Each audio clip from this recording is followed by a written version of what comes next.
सम्माननीय अतिथिगण, मंचासीन नारी शक्ति एवं समस्त बांधवों को मैं अपना शत शत नमन करती हूँ। दोस्तों, सपने सूरज की किरणों जैसे होते हैं जो खुली खिड़कियों से अंदर जाते हैं लेकिन बंद दरवाजों से टकराकर लौट आते हैं। उपस्थित समस्त नारी शक्ति को नमन करते हुए मैं कल से चल रहे अधिवेशन में मुझे जो समझ आया वह अनुभव साझा करने का छोटा सा प्रयास करती हूँ। आज हम एक ऐसे विषय पर बात कर रहे हैं जो वर्षों से विवादों, भावनाओं तथा संघर्षों के घेरे में है। विदर्भ की एक अलग पहचान है, संस्कृति, समस्याएं भी अलग हैं। आज मैं विदर्भ की पवित्र धरती पर खड़ी हूँ जहाँ मिट्टी में मेहनत की तो खुशबू है लेकिन साथ ही दुखों का धुआं भी है। विदर्भ के केवल एक भौगोलिक क्षेत्र नहीं बल्कि एक समृद्ध ऐतिहासिक धरोहर है। हमारे विदर्भ ने राष्ट्रों का उत्थान देखा लेकिन खुद उपेक्षित रह गया। इतिहास में झांके तो विदर्भ की पहचान केवल महाराष्ट्र का हिस्सा होने मात्र तक सीमित नहीं बल्कि राजकुमारी रुक्मिणी के श्री कृष्ण के साथ विवाह से वाकाटक राजाओं तक, सतवाहन राजाओं से नागपुर की दीक्षा भूमि के इतिहास तक हमने विदर्भ को गौरवान्वित होते हुए देखा है। इतिहास में कभी समृद्ध रहा विदर्भ आज जल संकट, बेरोजगारी, निरक्षरता, पिछड़ापन तथा राजनीतिक उपेक्षा का शिकार बन चुका है। इससे यह बात स्पष्ट होती है कि विदर्भ ऐसा क्षेत्र है जिसे विरासत में समृद्धि तो मिली लेकिन उसकी थाली में हमेशा कम रोटियां रखी गई। यह क्षेत्र कोयले से जलती भट्टियों से देश को बिजली देता है, जंगलों से देश को बाघों की दहाड़ सुनाता है, खेतों में अनाज पैदा करता है, फिर भी विकास की दौड़ में हमेशा उसे पीछे खड़ा कर दिया जाता है। और इसलिए पिछले 50 वर्षों से विदर्भ की मांग जो चल रही है, इंदिरा सरकार से आज मोदी सरकार तक, यह सिर्फ एक मुद्दा बनकर रह गया है। उत्तराखंड, झारखंड, छत्तीसगढ़, तेलंगाना, हरियाणा सबका गठन हो गया मगर विदर्भ के मुद्दे ने हमेशा आंखें मूंद ली है। यह मुद्दा केवल नफा और नुकसान का मुहैया बनकर रह गया है। देश को 500 मेगावाट बिजली देने वाला, 70% संतरा तथा 70% वन संपदा वाला विदर्भ अभी भी सिसकियां ले रहा है। किसानों की खुदकुशियों की खबरों से सुर्खियों में छा रहा है। विदर्भ का किसान तो आशा और डर के मिश्रण के साथ जीता है। सरकार किसानों के लिए योजनाएं तो लाती है लेकिन वह योजनाएं ऐसी होती है जैसे बिना इंटरनेट का मोबाइल। राहत पैकेज की घोषणाएं फाइलों में सिमट कर रह जाती है या फिर राहत पहुंचने तक इतना विलंब हो जाता है जैसे महाराष्ट्र सरकार ने जीपीएस देखा ही नहीं। जीपीएस ने महाराष्ट्र सरकार का विदर्भ तक आने का रास्ता ही भटका दिया हो। महाराष्ट्र के किसान विशेष योजनाओं से लाभान्वित होते हैं मगर विदर्भ के किसान फसल के जगह सरकार से उम्मीदें बोते हैं और पैदावार में सिर्फ कर्ज मिलता है। फार्मर सुसाइडल रेट्स जो बढ़ रहे हैं, इसके लिए कर्ज, मुझे ऐसा लगता है इसके लिए कर्ज तो एक बहाना है लेकिन सोचने वाली बात है कि कर्ज लिया ही क्यों जाता है, क्योंकि उस किसान भाई तक ना कोई रिसर्च पहुंचा, ना कोई इनोवेशन हुआ। किसान तो पूरा मर चुका है, मान्य करती हूँ, लेकिन उसके पीछे पूरा सिस्टम मरा हुआ है। राजस्थान जैसे रेगिस्तान में तकनीक के माध्यम से काम हो सकता है तो विदर्भ में क्यों नहीं। और इन सब के पीछे सबसे ज़्यादा कौन पीसा जाता है तो हमारे विदर्भ की महिलाएं। पानी लेने किसे जाना पड़ता है? हमारे विदर्भ की महिलाओं को। किसानों की समस्या का यह कारण बहुत महत्वपूर्ण है, पानी की दुर्लभता। यहाँ की छोटी नदियों की नैसर्गिक तथा भौगोलिक परिस्थितियों को हमने स्वीकार किया लेकिन फिर वही बात, इस स्वीकार्यता से आने वाली चुनौतियों से आगे बढ़ने की मंशा का फल हमें क्या मिला? जलयुक्त शिवार योजना का 100% हम तक ना पहुंच पाना और तो और सरकारी टैंकर को कॉन्ट्रैक्ट दिया जाता है कि गांव में पानी की प्यास बुझाओ लेकिन वो आना नहीं चाहते।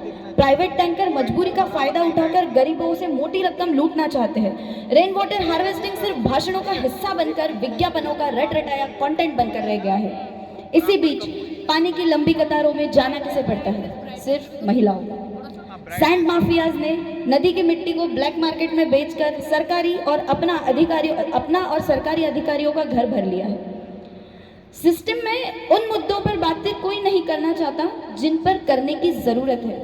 पर्दे के पीछे काम करने वाली महिलाओं के संघर्ष का अनुभव हमें खुद करना जरूरी है। अपने क्षेत्र का इतना भयानक दृश्य देखकर यहाँ का विद्यार्थी खेती करना यानी गरीबी को निमंत्रण देने की भावना से ग्रस्त हो जाता है। इसलिए वह शिक्षा तथा नौकरी हेतु स्थलांतरण कर रहा है।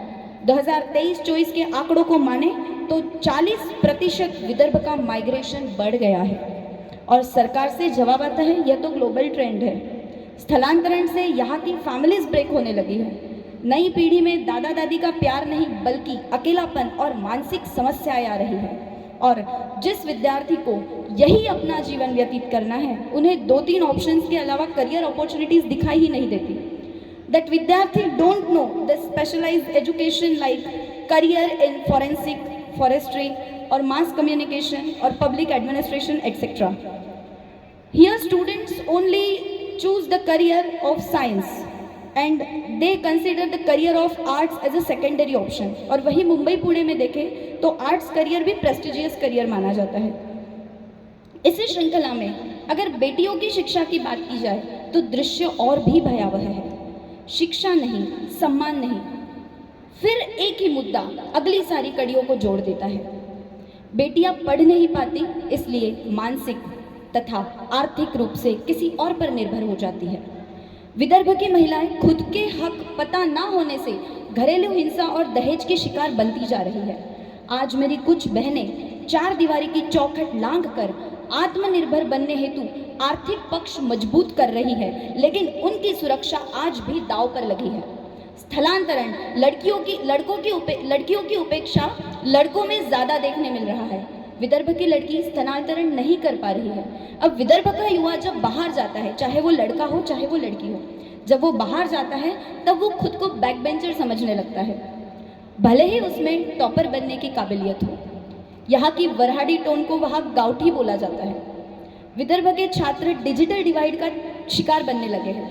अगर विदर्भ में ही अच्छे अवसर होते तो हमारे छात्रों को बाहर जाने की ज़रूरत ही ना पड़ती। अगर डिजिटल डिवाइड को समझे मतलब मोबाइल और इंटरनेट की सुविधा कुछ क्षेत्रों तक है, लेकिन कुछ क्षेत्रों में आज भी उसका अभाव है। विदर्भ में रुकने वाले छात्रों में से सबसे ज़्यादा आंकड़े हैं विदर्भ की बेटियों के। After all the problem is that she is facing comparatively more issues as compared to boys। Temporarily उन्हें पिंक कॉलर जॉब्स लेनी पड़ती है। पिंक कॉलर जॉब जैसे समाज ने उनके लिए डिसाइड ही करके रख दी है। She is engage in unpaid work from morning to evening. In Marathi we say रांधा वाढ़ा उष्टी काढ़ा। 10th 12th graduation PG gold medallist लड़की को भी आज वर्क मजबूरी में करना पड़ रहा है। उसे जो करियर अपॉर्चुनिटीज़ उसने उसमें करियर किया है उसे वह वर्क नहीं मिल रहा है। छोटा मोटा काम करके अपना गुजारा करना पड़ रहा है, अगर उसे घर से परमिशन मिली तो provided. As per the data unemployment issues are faced by women are very very tremendous as compare to boys. Example me myself, I don't have permanent job even after the higher education. This is the worst situation in my Vidarbha. इस situation से मैं ऐसा कहना चाहती हूँ, सपनों को पंख तो मिले पर उड़ान अधूरी रह गई। इल्म का सूरज तो निकला पर रोशनी बटकर रह गई। एक तरफ चमकते शहर जहाँ ज्ञान की गंगा बहती है, दूसरी तरफ सहमे से गांव जहाँ नदियाँ भी प्यासी हो जाती हैं।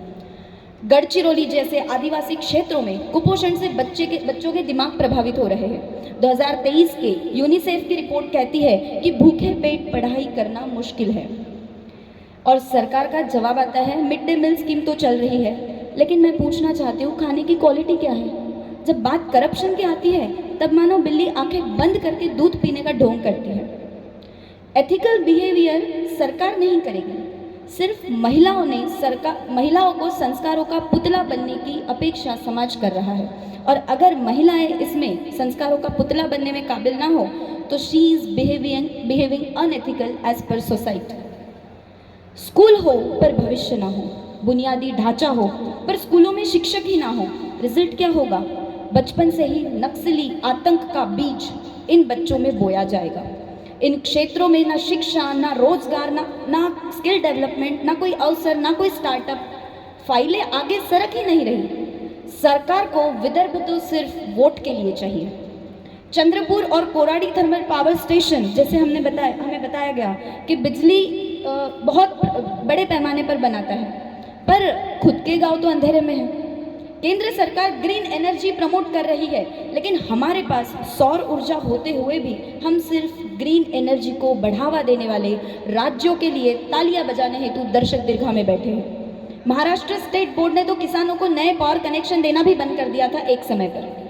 विदर्भ में कोयला, मैग्नीज आदि होते हुए भी इंडस्ट्री एंड बिजनेस के बारे में सोचना तो पाप है। मेरघाट, पेंच, ताड़ोबा जैसी वन संपदा है, मगर यहाँ टूरिज्म की विशेष उपलब्धता में कोई मेहनत नहीं करना चाहता।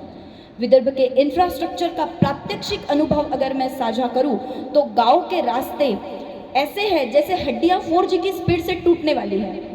राज्य तथा राष्ट्रीय महामार्ग इनमें तो सुधार हुए, मगर छोटे गांव कस्बों में सड़कों के हालात इतने बुरे हैं कि बारिश अगर पड़ जाए तो सड़कों में गड्ढे हैं या गड्ढों में सड़क है, यह समझना भी मुश्किल हो जाता है। Again, what is the issue behind this? The more issues will be faced by women, pregnant women and the old age people. Vidarbha के कई ऐसे जिले एवं तालुके हैं जहां आज 21वीं शताब्दी में भी 21वीं शताब्दी का फर्स्ट क्वार्टर पूरा हो चुका है, लेकिन आज भी रेलवे सुविधा उपलब्ध नहीं है। यवतमाल, बुल्ढाना, गढ़चिरौली तथा वाशिम जिले की सबसे बड़ी बाजारपेट कारंजा लाड़, यहाँ पर भी रेलवे सुविधा उपलब्ध नहीं है। क्यों मंत्री जी हमें ही हर बार अनदेखा कर देते हैं? स्मूथ कनेक्टिविटी ना हो तो इसका मतलब क्या है? इसका मतलब है कि व्यापार धीमा हो जाना, किसानों की आय ना बढ़ना। गांव के शहरों से कनेक्टिविटी ना होने का मतलब है स्वास्थ्य सेवाओं में विलंब होना, महिलाओं की शिक्षाएं रुक जाना। अरे कई गांवों में हॉस्पिटल तो दूर, मेडिकल स्टोर तक नहीं है, अभी हमें किसी बहन ने बताया। MSRTC की आउटडेटेड बूढ़ी हुई बसें हमारे विदर्भ की आवाजाही का साधन बन जाती है। एयर कनेक्टिविटी महाराष्ट्र के 36 जिलों में से सिर्फ नागपुर में ही है। सरकारें कहती है इलेक्ट्रिक व्हीकल अपनाइए, पर्यावरण बचाइए, किंतु इलेक्ट्रिक व्हीकल सुकून से चल पाए ऐसी अच्छी सड़कें कौन बनाएगा? मुश्किल से तो पाई पाई जोड़कर एक गाड़ी खरीदी जाती है और सड़कों की वजह से गाड़ी भी अपना धैर्य खो देती है। जिस दिन, मैं यही कहना चाहती हूँ, जिस दिन बेहतर सड़कें, रेलवे सुविधाएं तथा मजबूत नई बसें विदर्भ को देने का अधूरा सपना पूरा होगा, उस दिन विदर्भ प्रगति की रफ्तार पकड़ेगा। जिस दिन विदर्भ के युवा शक्ति को विदर्भ में ही अवसर प्राप्त होंगे और डेमोग्राफिक डिविडेंड चैनलाइज होगा, उस दिन आसमान में ऊंची उड़ान भरने से हमें संसाधनों की कमी भी नहीं रोक सकती। जिस दिन मेरे विदर्भ की हर बेटी दहेज के बोझ के नहीं बल्कि शिक्षा, आत्मनिर्भरता और सुरक्षित वातावरण के आभूषणों से सुसज्जित होगी, उस दिन विदर्भ का सही मायने में विकास कहलाएगा। इसी श्रृंखला में जिस दिन विदर्भ की औद्योगिक भूमि पर उद्योगों के नवाचार का अवसर प्राप्त होगा, उस दिन विदर्भ का केवल नाम नहीं किंतु विदर्भ की पूरे देश में पहचान प्रस्थापित होगी। आज जिस विदर्भ को कोयले की तरह अनदेखा किया जा रहा है, वह जिस दिन खुद चमकेगा, उस दिन भारतवर्ष का मूल्यवान हीरा बनकर उभरेगा। विदर्भ सिर्फ महाराष्ट्र का पिछला पन्ना नहीं, अपितु एक नया अध्याय बन सकता है, लेकिन अगर इसे स्वतंत्र रूप से अपना कार्य करने दिया जाए तो। हमें सहानुभूति नहीं, आज़ादी चाहिए, अपने फैसलों की आज़ादी। देखिए, जवाब तो हर बात का दिया जा सकता है, मगर हमारे संघर्ष की अहमियत ना समझे वह शब्दों को क्या समझेंगे? इसलिए अब कुछ कर दिखाने का समय आ चुका है। विदर्भ के ऐतिहासिक पृष्ठभूमि बताती है कि विदर्भ राज्य केवल एक मांग नहीं बल्कि न्याय की पुकार है। अगर इस क्षेत्र के प्रशासन को स्वतंत्र पहचान इस क्षेत्र के प्रशासन को तथा इस क्षेत्र को स्वतंत्र पहचान मिले तो यह फिर एक बार ऐतिहासिक गौरव को प्राप्त करने की हिम्मत रखता है। अंत में हमारे सम्माननीय आदरणीय डॉक्टर PR राजपूत सर ने मुझे इस विचार मंच पर अपने विचार साझा करने का अवसर दिया, इसलिए मैं आपकी सहृदय आभारी हूँ।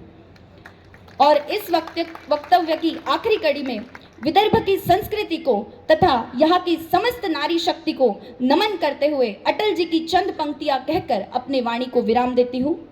उजियारे में अंधकार में, उजियारे में अंधकार में, घोर घृणा में, पूत प्यार में, क्षणिक जीत में, दीर्घ हार में, जीवन के शत शत आकर्षक अरमानों को ढलना होगा, कदम मिलाकर चलना होगा, कदम मिलाकर चलना होगा। जय विदर्भ। धन्यवाद।